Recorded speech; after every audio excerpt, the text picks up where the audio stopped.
আল্লাহর রহমতে সেরে উঠবেন বলেই আমরা মনে করছি। এই বোমটা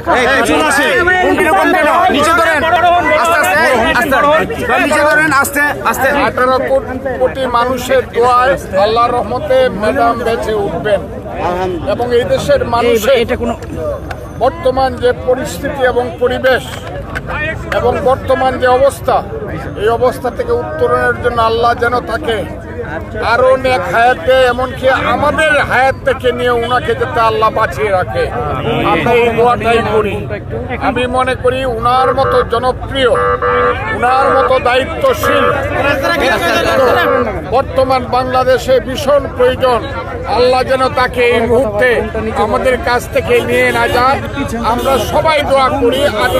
মানুষ দোয়া করেন ম্যাডাম বেঁচে থাকুক, আপনারা সবাই পিছনে যাই।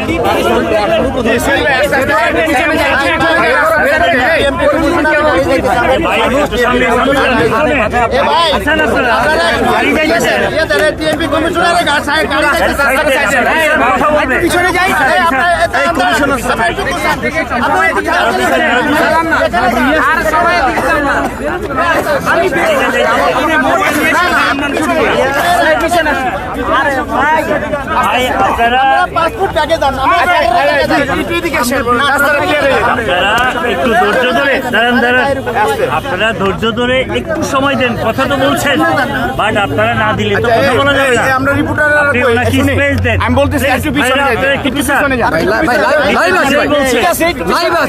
পিছনে নিয়ে আসেন, নিয়ে আসেন। ঠিক আছে, একদম আমি তো আমার কথা বলা শেষ করে ফেলেছি। আচ্ছা, 18 কোটি মানুষের দোয়ায় নিশ্চয়ই আল্লাহর রহমতে আমাদের নেত্রী বেঁচে উঠবেন এবং উনি দীর্ঘায়ু হবেন। কারণ বাংলাদেশের আজকের যে প্রেক্ষাপট, এই প্রেক্ষাপটে দেশ নেত্রী খালেদা জিয়ার চেয়ে প্রয়োজনীয় ব্যক্তি আর এখন বাংলাদেশে কেউ নাই। একমাত্র উনিই বাংলাদেশকে বাঁচাতে পারেন এবং গণতন্ত্র উত্তরণের পথে উনি বাংলাদেশের মানুষকে নেতৃত্ব দিতে পারেন। আসুন আমরা সবাই মিলে আল্লাহর কাছে উনার দীর্ঘায়ু কামনা করি। প্রয়োজনে আমাদের আয়ু থেকে আল্লাহ তুমি কেটে নিয়েও যদি আমার নেত্রীকে বাঁচিয়ে রাখো, আল্লাহ তোমার কাছে চিরদিন তোমার রহমতের কাছে আমরা কৃতজ্ঞ থাকবো। আমার কথা আর কি বলবো বলেন। সরকার আজকে অতি গুরুত্বপূর্ণ ব্যক্তি হিসেবে তাকে ঘোষণা করে প্রজ্ঞাপন জারি করেছে, কেমন ভাবে দেখছেন এই বিষয়টা? আমি সরকারের ব্যাপারটা, মানুষই তাকে বহু আগে গুরুত্ব, এই সরকার যখন ছিল না 1981 সালের 30 মে থেকেই উনি বাংলাদেশের সবচেয়ে গুরুত্বপূর্ণ এবং জনপ্রিয় ব্যক্তি। আজকে সরকার কি বললো না বললো এটা কিছু আসে না। এই প্রশ্নটা আজকে বদ্ধ রাখা। তারেক রহমান এখনো আসছে না, আসলে সেটা তারেক রহমানের ব্যাপারে তারেক রহমান সব নিজে, যেখানে আমাদের ভারপ্রাপ্ত চেয়ারম্যান কথাটা বলছে, এর বাইরে আমার কোনো কথা নেই। কথাটা খুব পরিস্থিতি কেমন দেখলেন ভিতরে? পরিস্থিতি কেমন দেখলেন? আমার কাছে যে খবর আছে, ওনার কাছে তো আর কাউকে যেতে দেয় না, কিন্তু আমার কাছে যে ডাক্তার জাহিদ সাহেবের যে খবর আছে, আমি ওনার সঙ্গে কথা বলছি, উনি বলছেন যে আগের চেয়ে বেটার আছে।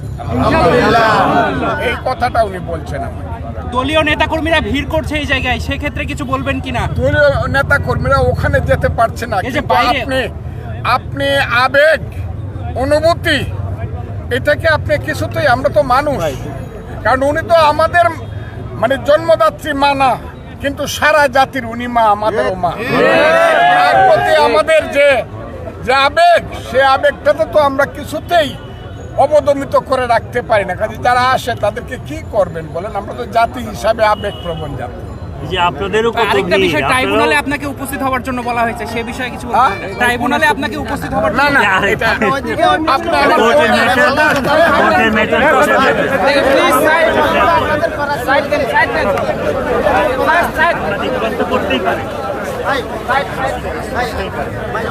সাইড দেন। এই